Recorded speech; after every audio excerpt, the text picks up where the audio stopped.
இருக்கணும். புதல் முதலீடுக்கு, தொழில் சார்ந்து, வேலை சார்ந்து, புது முதலீட்டுக்கு கவனம் தேவைப்படுது. அதே நேரத்துல பயணங்கள் உண்டு, சிறு சிறு பயணங்கள் உண்டு, வேலை மாற்றம் உண்டு, இடமாற்றம் உண்டு.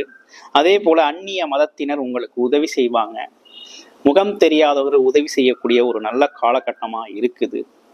ஆமா, அதனால நீங்க இந்த காலகட்டத்தை பார்த்தீங்கன்னா ஆன்மீக தொடர்புகளை அதிகப்படுத்தணும். அப்படின்னா என்னன்னா, உடல் ஆரோக்கியம் சார்ந்த விஷயத்திலும் மன ஆரோக்கியம் சார்ந்த விஷயத்திலும் கூடுதல் கவனம் எடுத்துக்கணும் அப்படிங்கிற ஒரு அமைப்பு இருக்குது.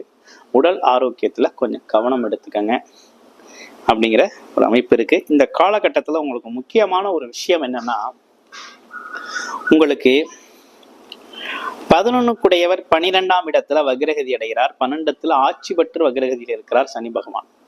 அப்ப என்னன்னா, அயன சயன போகங்கள் கொஞ்சம் தவிர்க்கப்படுது. சரியில்லாத